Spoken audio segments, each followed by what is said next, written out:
coming this way. Wait a minute, hey, I'm ghosted! By Roz Hernandez.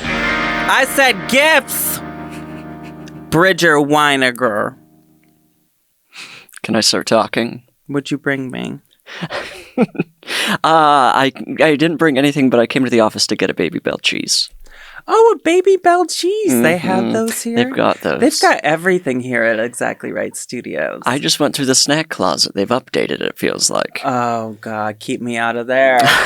I get into trouble in there. I feel like they've turned it into more of a thing for adults. Before it felt more like the vending machines we had in middle school.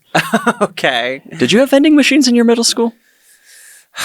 I know I did in high school. I remember when I was in high school, they tried to do we're going to have a healthy vending machine. Mm-hmm.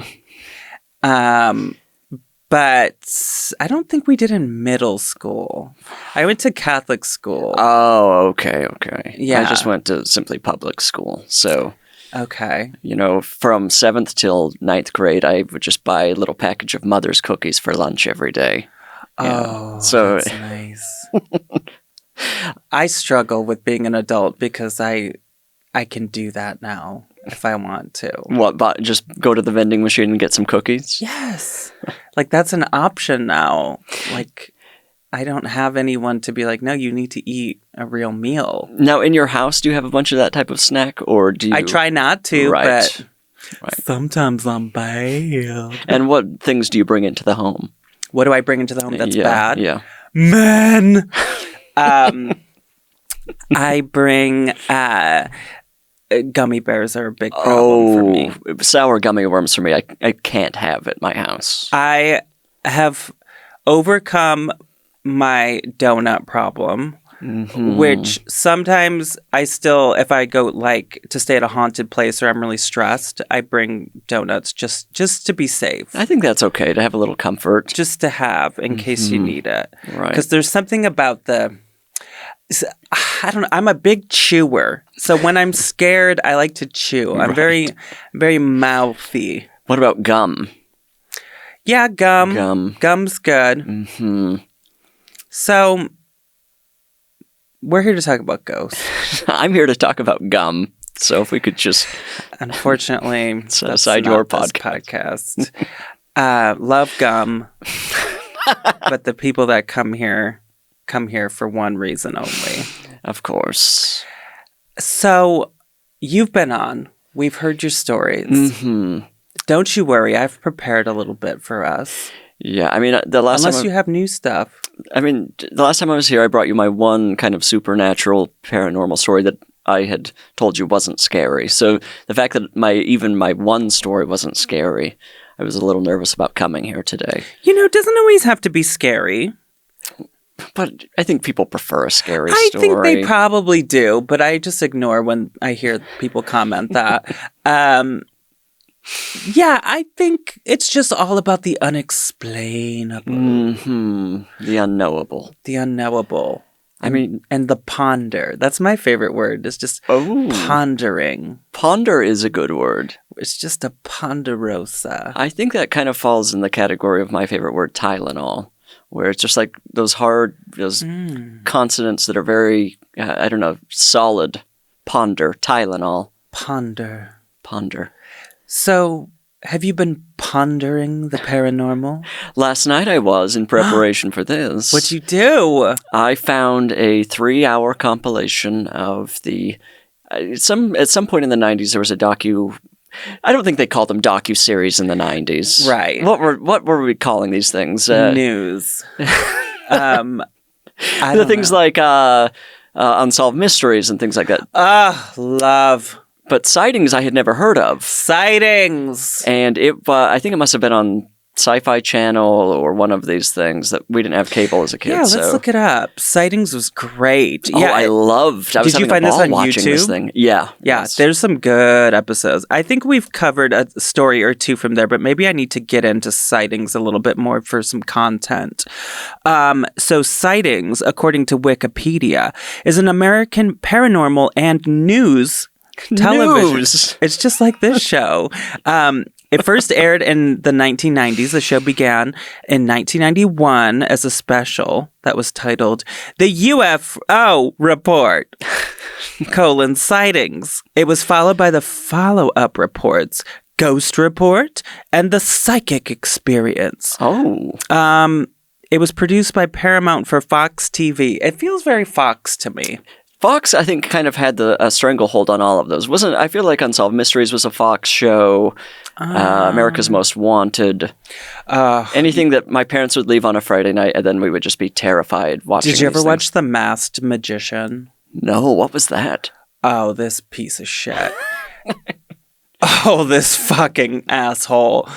Okay, so this man was a professional magician. Mm-hmm. You know how, like, the one thing with magicians is you don't tell the secrets? Sure. That's not what this was. This man put a mask on.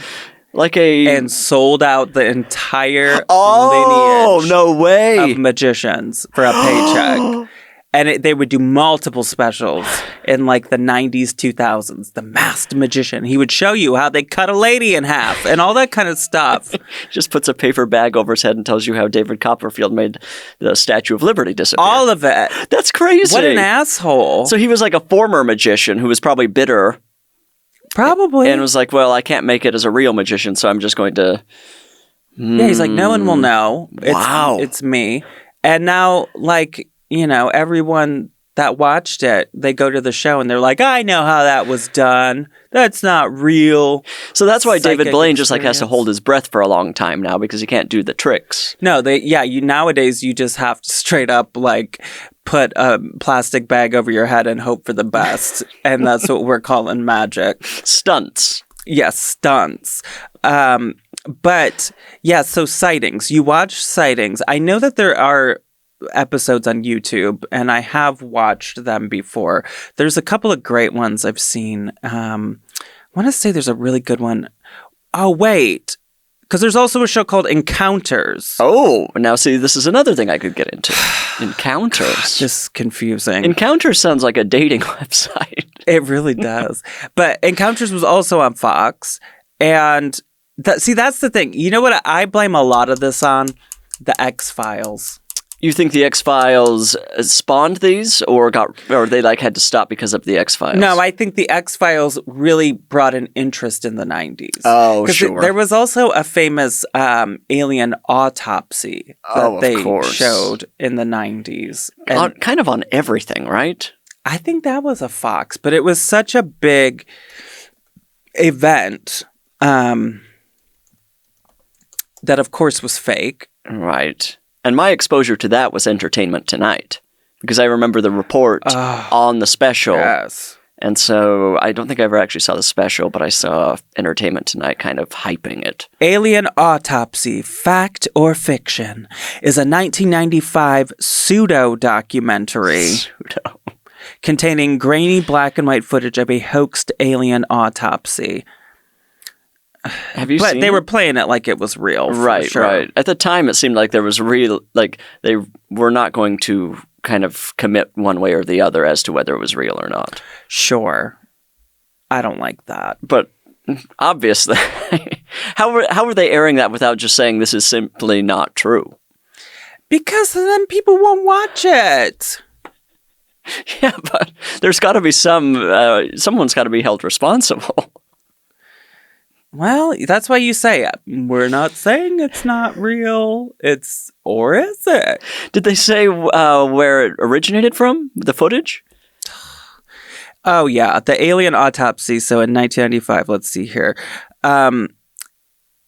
It's a film purporting to show an alien autopsy conducted shortly after the Roswell incident. The footage aired on television networks around the world. Fox Television broadcast and purported autopsy hosted by Jonathan Frakes.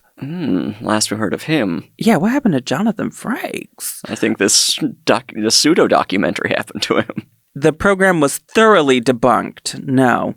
The footage was shot on an inexpensive set constructed in a London living room. A living room. Its alien bodies were hollow plaster casts filled with offal. What the hell is that? That's like intestines and stuff, isn't it? Ew, organ meats. Yeah, organ meat. Sheep brains and raspberry jam. Kind of a haggis. People were so fucking stupid when we were younger, but in a way that I miss. I know. Wouldn't it be nice to have a little bit more of that mystery? Because there wasn't as much internet and stuff to say, okay, here's how they did it. And immediately. Yes. Back then, you would have to wait a few months for like the reporting to be done for it to make its way to TV. And now, while it's airing, people are debunking it.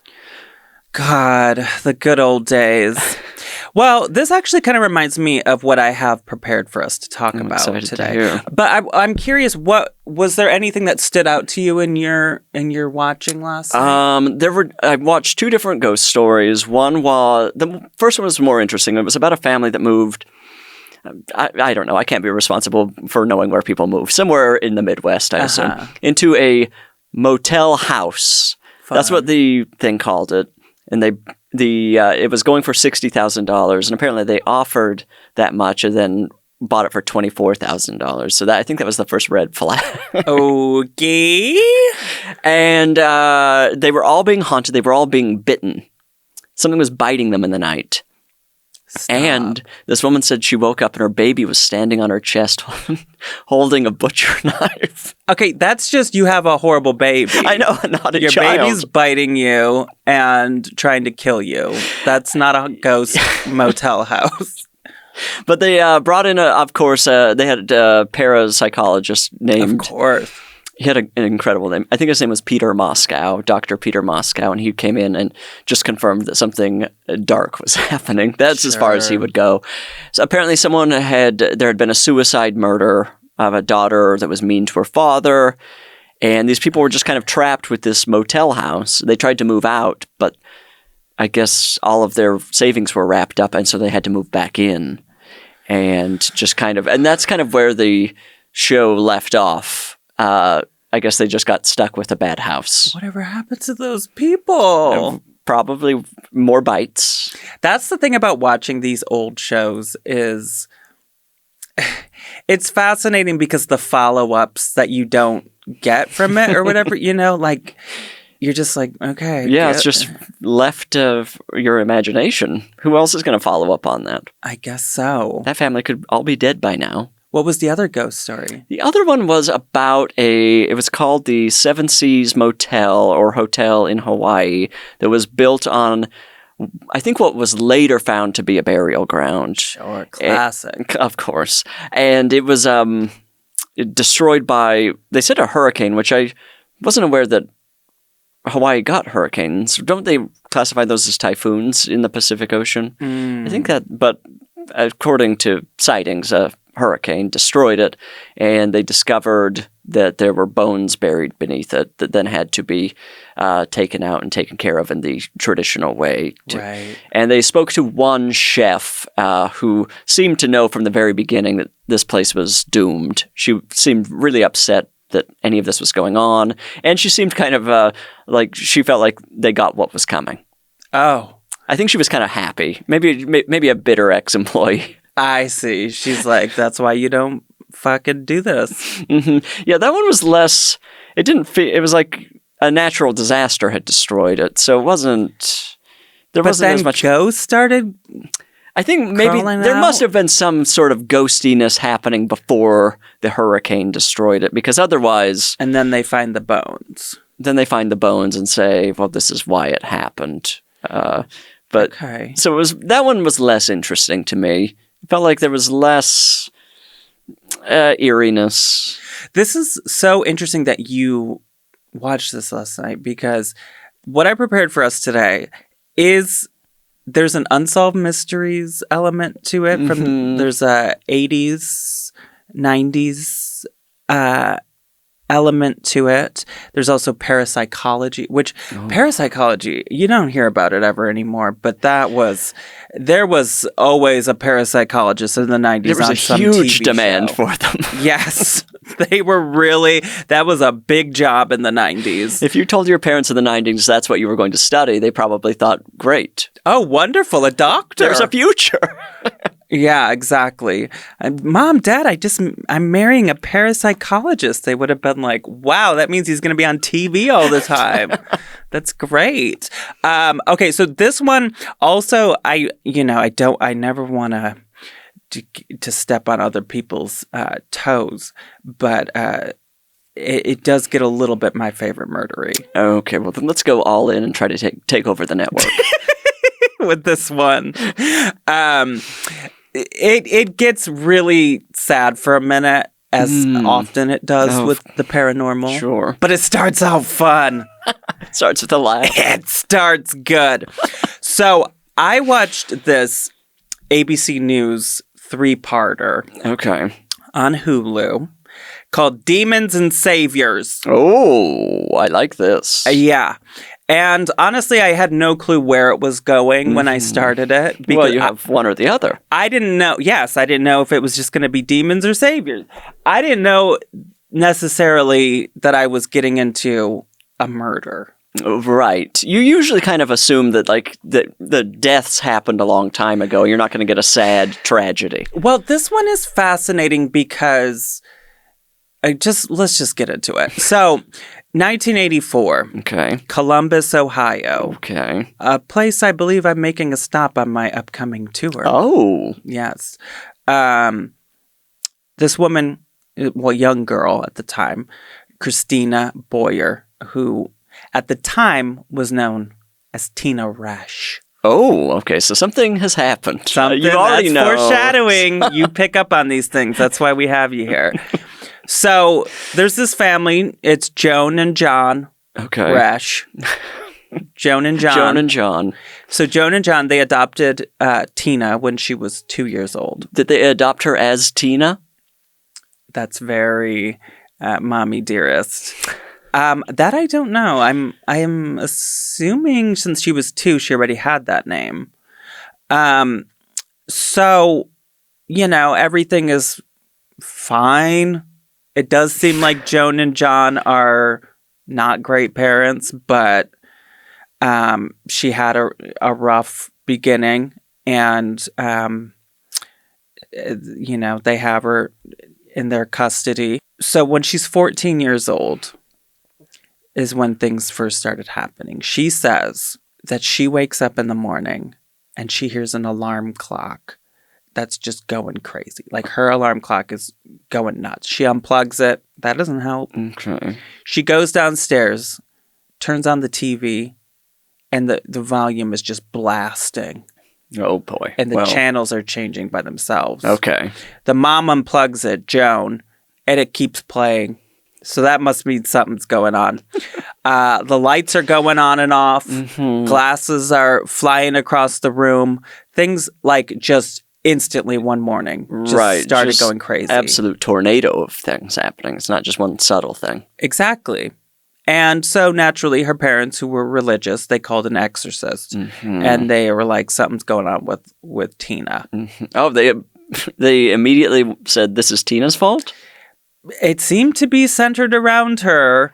This stuff started happening all the time, but only when she was home. Okay. Yeah. So imagine you're sitting, the mom and dad, Joan and John, they're with their coffee and newspaper at the table, and then all of a sudden she walks in, they're like, God, here's the evil orphan again. Here we go. Things are going to start flying. The exorcist shows up, the priest. He does his darndest. Mm-hmm. And he said, the quote was, "There are some things we cannot understand." And then he left. He said, "I can't."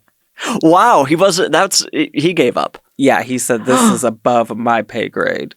So this is when they call the Columbus Dispatch newspaper, which, this is always that part of the story where it starts going public. Mm-hmm. They send over a photographer, and they actually captured this kind of iconic photo of this. It's probably the most famous photo of this case, where she is sitting and a phone flew across her lap. Oh. It just like flew over her lap. Jiha, could you show us that photo, please? This is from the Columbus Dispatch. And if you're just listening, you can just Google Tina Resch and you'll see this picture. Why do they have so many phones? That is actually, I didn't notice that. They do have multiple phones. This phone looks like it crawled along the carpet and jumped over the seat. Seriously. Well, this is back in the days when we had the rotary, the connected to the wall, long, curly Q. She looks like she's having a blast. I think she was happy because it was getting documented. Right, the PR. She's even said, like, you can tell from this photo, I did not throw it. It's flying across my lap. And she's just sitting there as it's happening. I love, like, the wood paneling on the walls. Oh, and the blanket behind her. Blanket. I love that blanket. I actually think I have a blanket very similar to that. It's sort of Roseanne's family. Yeah, completely. The Connors. This is in front of a live studio audience. It really is. Anyway, so there was some good documented evidence right there. That really is an amazing photo. That's a very good looking picture. It's kind of iconic looking. Does it convince you that she didn't do this? I mean, the way her arms are. Her face, I think, does not look like an acting face. It looks... Let's try. Do we have something that we can throw and see? I wish I hadn't opened this. Well, see if you can hold your arms like that. Okay, so it'll be like this. I mean, her arms are headed in the direction of if you were to throw the phone. Okay, that's true. If they were headed the other way, but I can try with this water. Oh, shit. Okay. What do you think? That was really good. Oh, fuck. Okay. No, I feel like, to me, her face is telling me that's not a trained performer. That's somebody who something has happened. She's not making that face on her own. She's shocked. Okay. Well, we're still having fun with this story while it lasts because it's about to take a turn.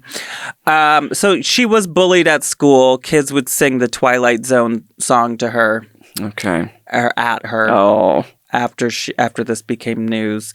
People would throw her down the stairs and tell her to fly. Oh. A parapsychologist reached out named William Roll. Okay. And he was from North Carolina at the famous parapsychology lab there at the college, the university. And he became a big part of her life. And he moved in and started studying her. Oh, interesting. So he could just be around this 24/7. Right. And he believed this was not necessarily spooky. It was more that she just had these electric charges. Oh, but to me that says she's kind of a supernatural force. For sure, but it's not like a demon thing. Right.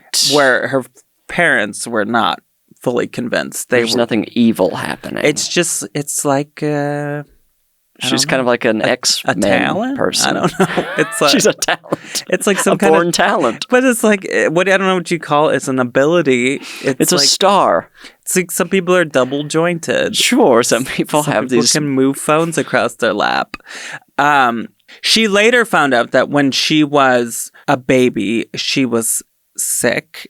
And her parents abandoned her at the hospital. Okay. She was later reunited with her biological sister. In this TV documentary, they interview her biological sister, who says that her family were Wiccan. Okay. Her grandmother and her mother could move things with their mind. Oh. Isn't this interesting? Okay, so there's a lineage.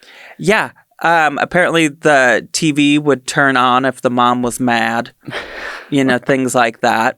Actually, in the documentary, the sister shows a picture of Tina's biological mother that it's like a caricature. It looks like very like boardwalk caricature of the mother, and it's on the wall. And she's like, "This thing, I come home all the time. It's always turned. It falls on the ground."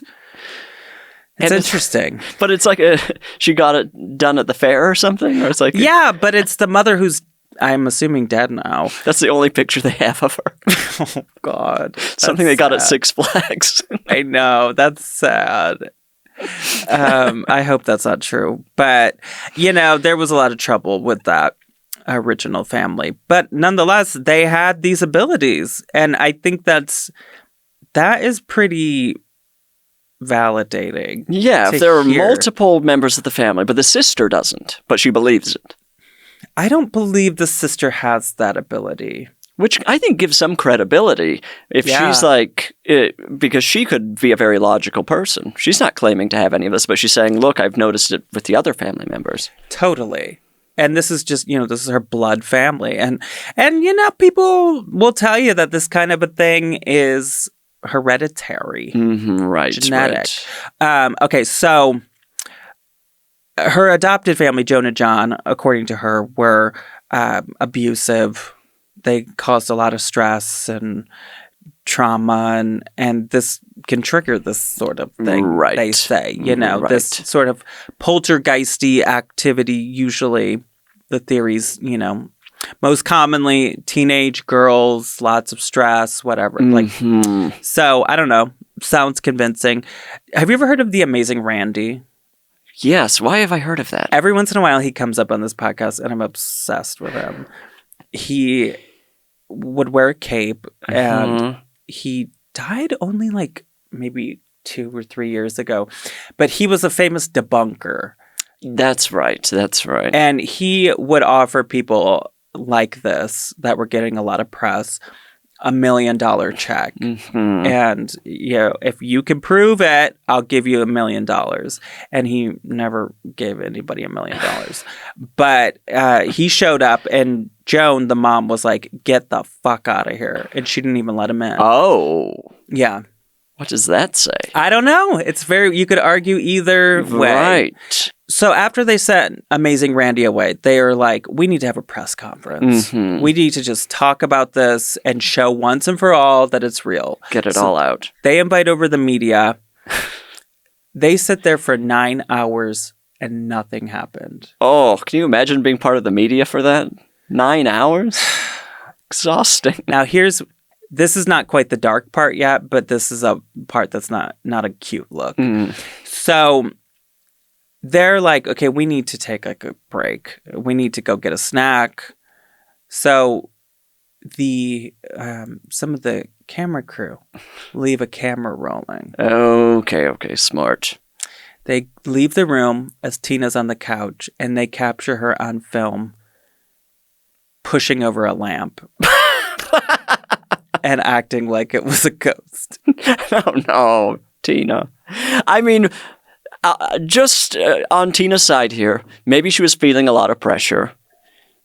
It's real. She's not producing results. You've got to figure something out quickly. Exactly. Well, and what she says is she wanted them to leave, and she just needed to give them something. I've got to get on with my day. She didn't know she was going to be on film. She thought they were just going to capture the after effects. Right. And she could just be like, wow, look what happened. But no, they straight up caught her on camera. There is the footage in this documentary. Have you seen the footage? It's in the documentary. I have to see that. That sounds incredible. I'm not going to lie. She does it pretty good. Like there's a picture of a lampshade. She sticks her hand underneath it and goes like this, and then goes, ah! Oh, no. Good for her. But it also kind of was like, you've done this before, girl. Anyway. So the parapsychologist role, he brings her to his lab in North Carolina. She gets put under hypnosis in hopes that her traumatic memories would trigger some of this activity.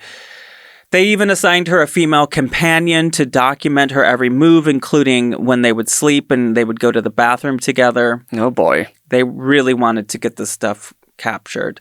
But her powers kind of stopped.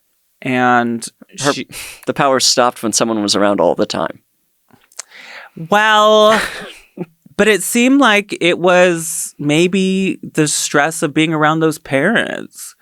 She was a lot happier to be away from them. Interesting, right. She had like a more knows? comforting source around her. She felt safe. Maybe, that's a theory. She went to, William Roll sent her to the Delphi University of Spiritual Studies, which is in Georgia. Okay. They tried to help her work on doing psychic readings on people. I don't think that really took off as a career for her. Well, that's not her thing. That's not what she does. What are we talking about? That's not her niche. She's not a multi-talent. She's got one thing. They thought maybe, okay, if you can move lamps, maybe you can See the future. Yeah. So she goes back home. The parents are like, we just can't have you around. So they actually sent her to a juvenile detention center. Well, they wanted to. They sent her away. She ran away. Okay. At age 16. Good for her. She meets an awful man. She gets pregnant. Oh, boy. She has a daughter named Amber. Her once she has the baby, her powers are back more than ever. Oh. And, even she was like, could it be Amber? Could it be the baby has these powers? Right, like new, fresh powers in the baby. Mm-hmm. Mm-hmm. Yeah.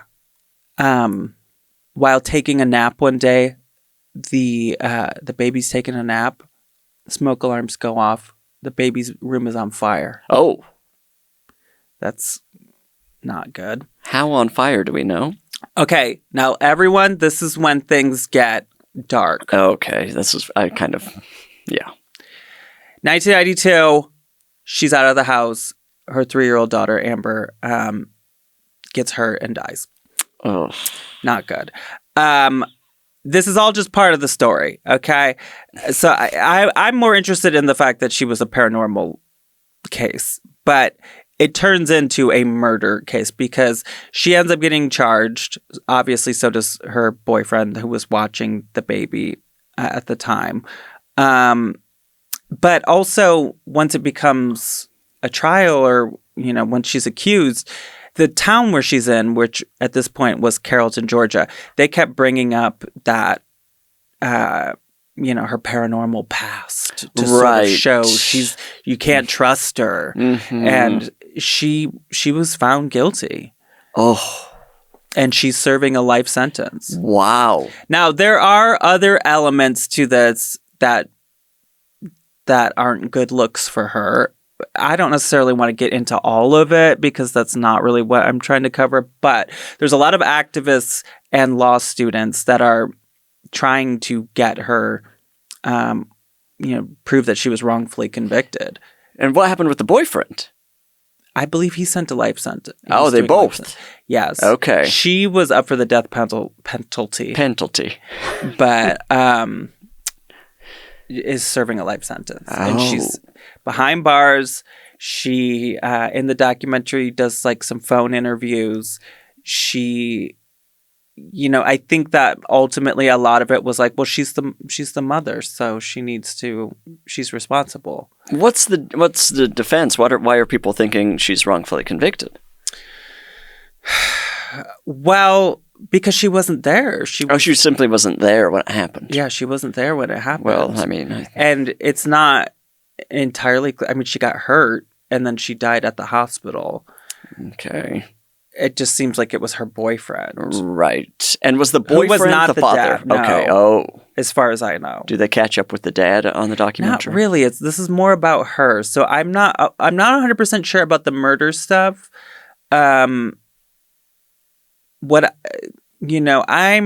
curious about, because literally like half the documentary is this paranormal stuff. Mm-hmm. And then the other half is this part.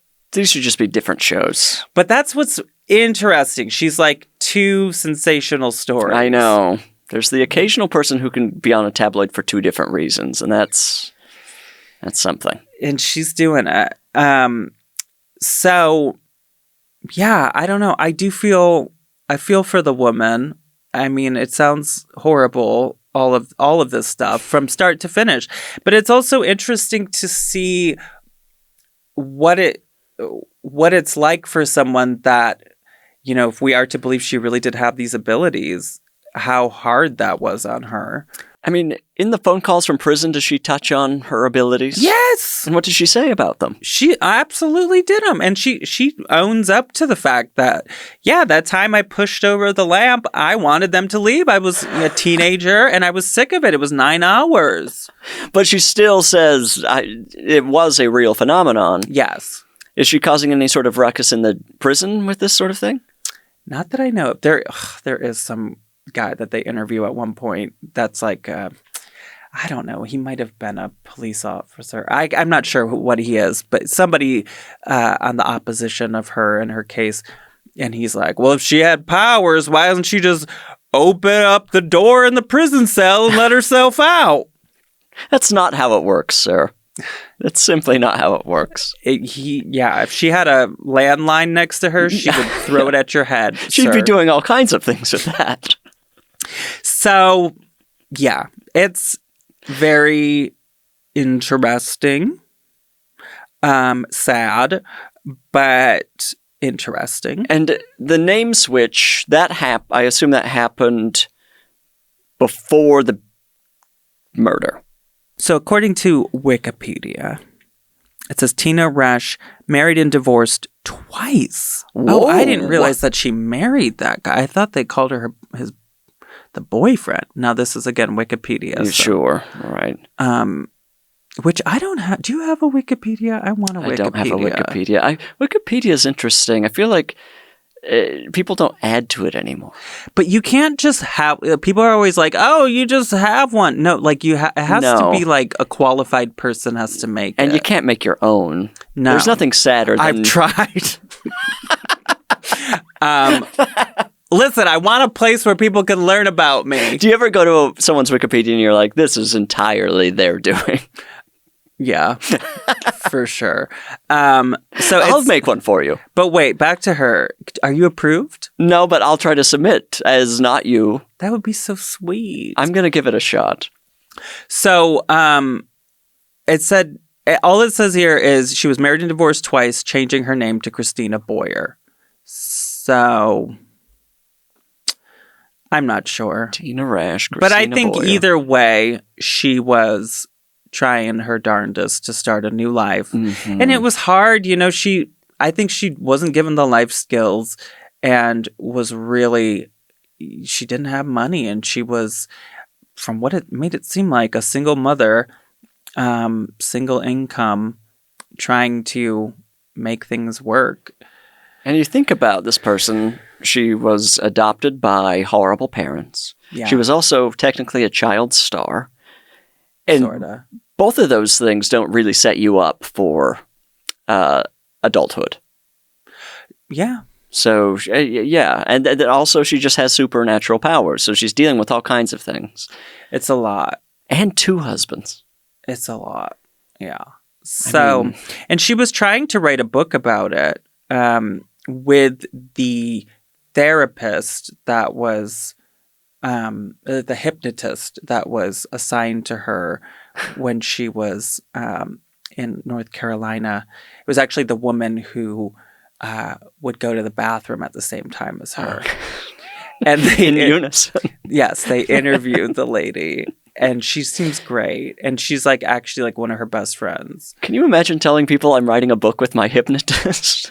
She didn't have many friends, is the thing. And she still has these people, and her sister, who was her biological sister, she met later. I don't think they've ever met in person. Oh, I don't think that. Now there are red flags there. If someone starts to claim they're your sister, but you're in prison and you can't really verify, don't you wonder? Is this just some sort of fraud? Just saying. I don't know. Everyone else, just watch Jailhouse the thing. Sister.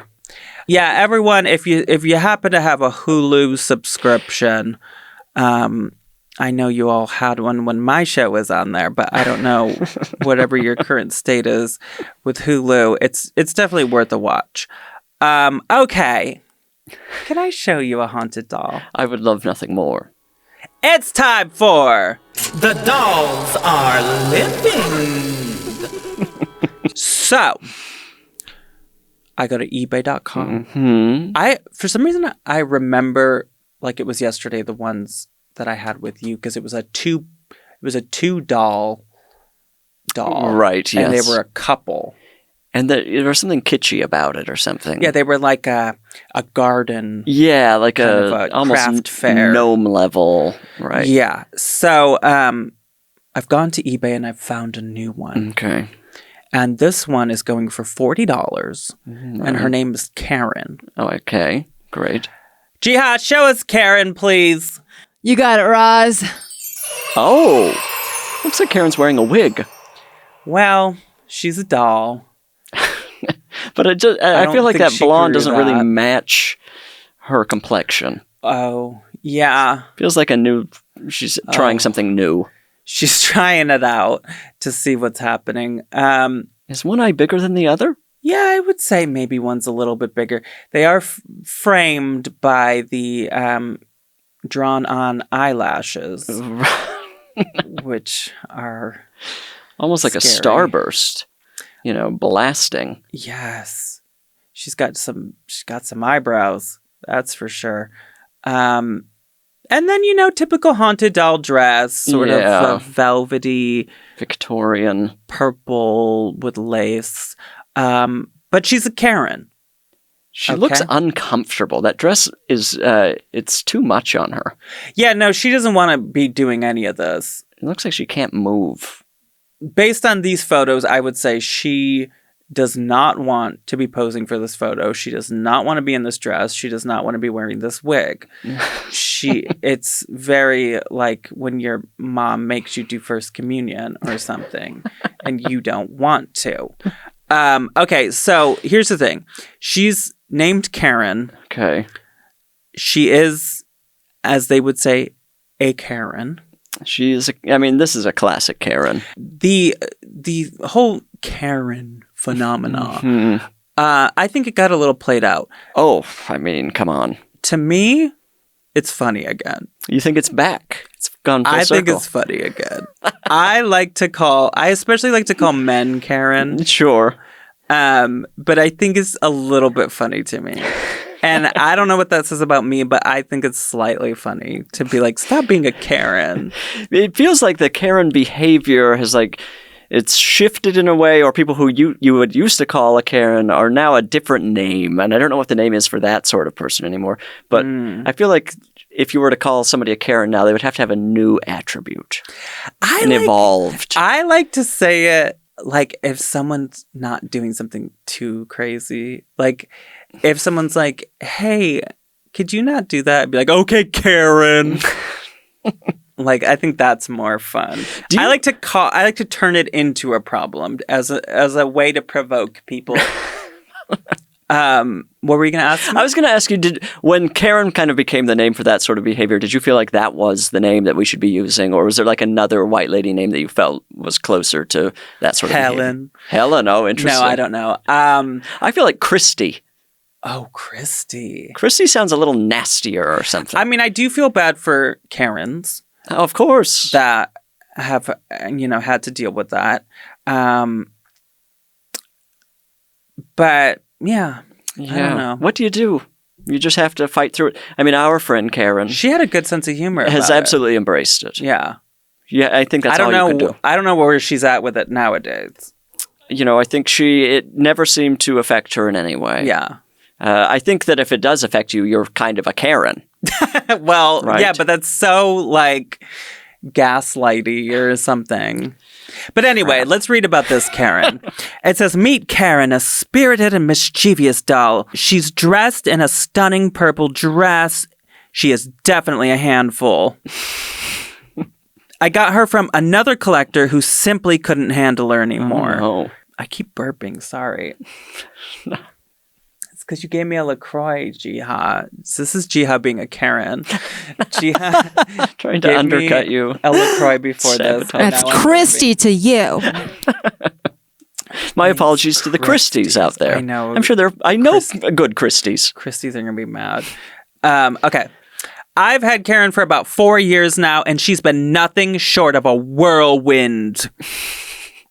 The previous owner warned me about her antics. Karen loves to play pranks, and sometimes they go a little too far. She's loud, obnoxious, and always the life of the party. Karen is a true party girl, and she loves to be the center of attention. One of her favorite tricks is to touch me when I least expect it. That's assault. I could be standing there, and suddenly I feel a light touch on my shoulder or a whisper in my ear. Ew. She's also known to visit my dreams, filling them with not-so-nice thoughts. Despite numerous attempts to communicate with her through a Ouija board, spirit box, and a cat ball, I still don't know how she passed away. When she's on the spirit box, the sounds she makes are like she's trying to get a message across, but it's always unclear. Karen loves to flicker lights on and off, slam doors, and turn the water on. Her presence is so active that I'm at my wit's end. I just can't handle this very active spirit anymore, especially at my age. How old is this person? It's a 95-year-old, their eBay account. I suggest keeping Karen away from your other vessels, aka haunted dolls, particularly the nicer female ones, as she tends to stir up trouble. Right. She's one of these classic women can't She's be not friends a with other girl's women. girl. Yeah. She's not a girl's girl. She's not a doll's doll. There's so much more to learn about Karen, and she has a lot more to say and do.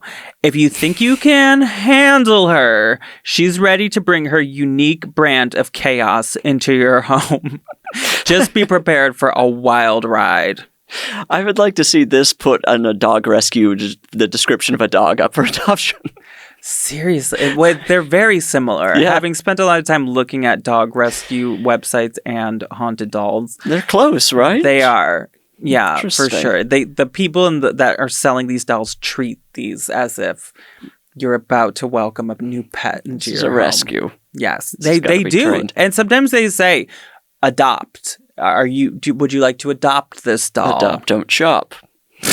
Evil dolls. Except you have $40 for this one. Right. All right, that's Karen. You know, I just want to say that one thing I notice about her face, the expression is, I can't believe you're getting on the elevator with me.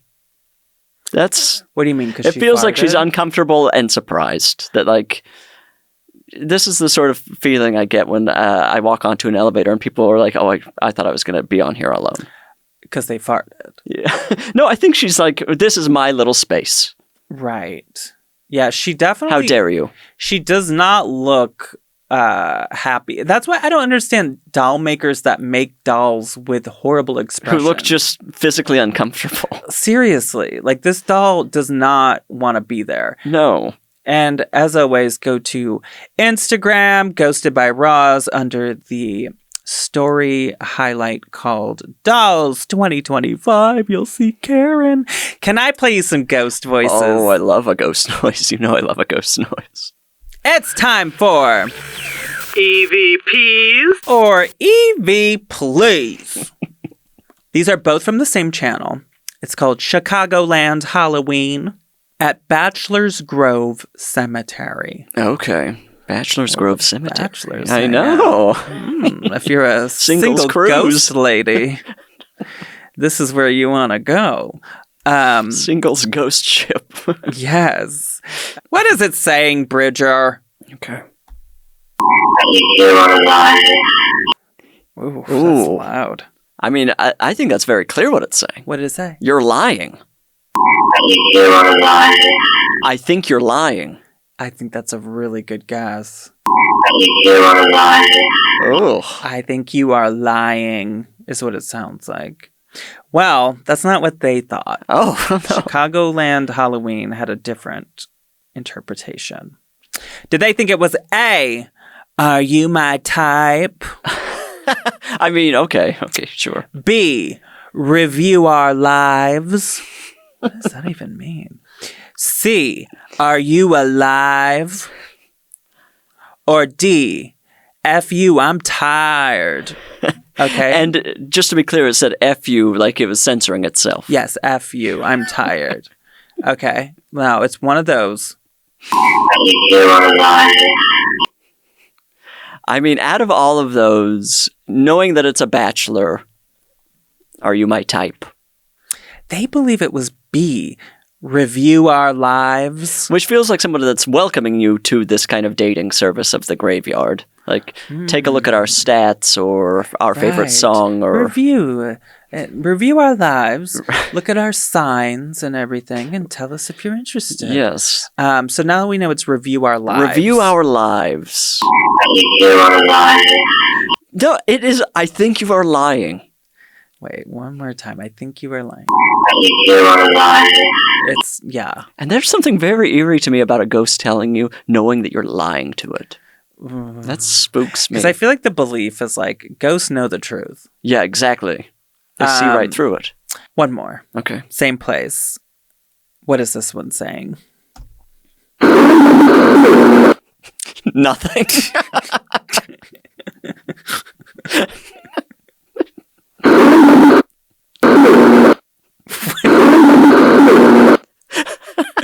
Hang on. Is that really... It's throwing up.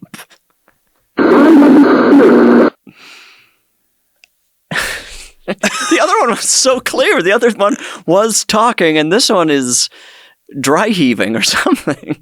I would say I come from nowhere. Not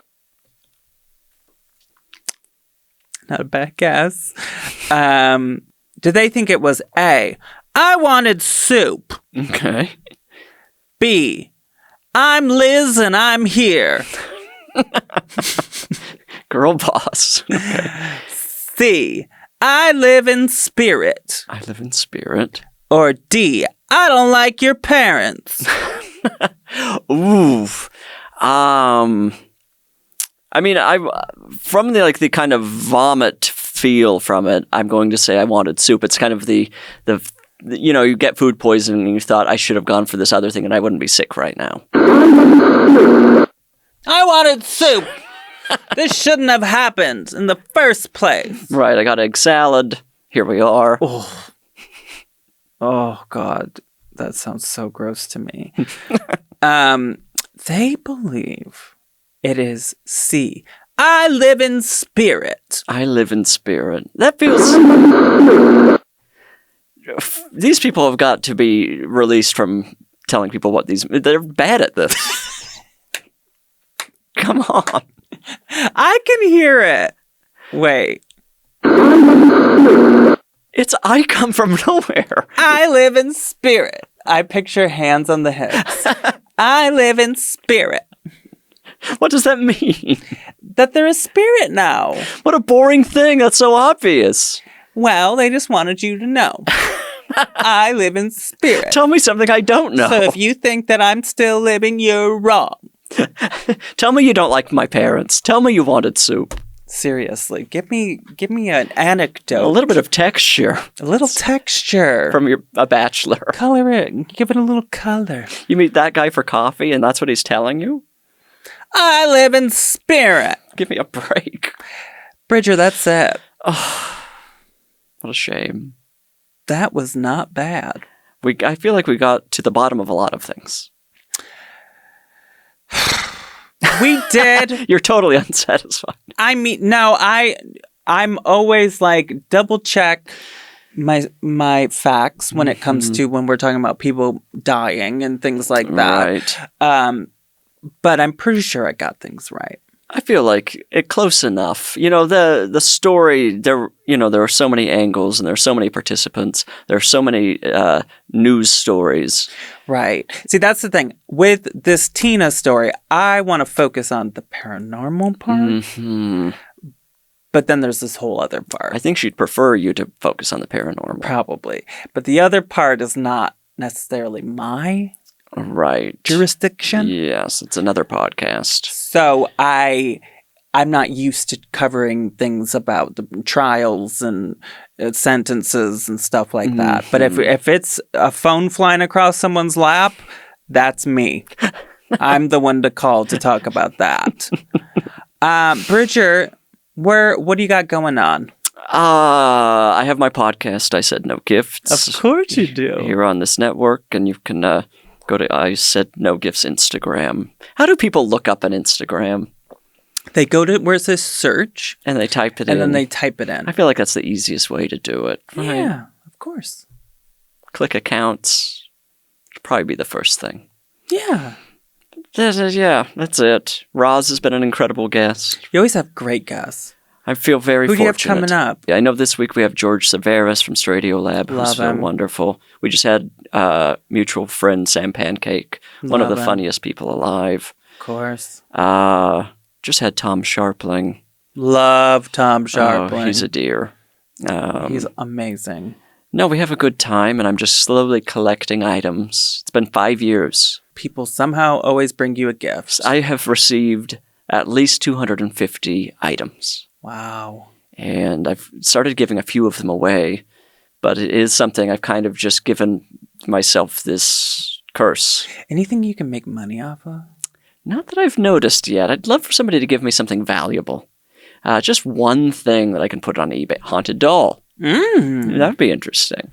Karen? Somebody buy me Karen.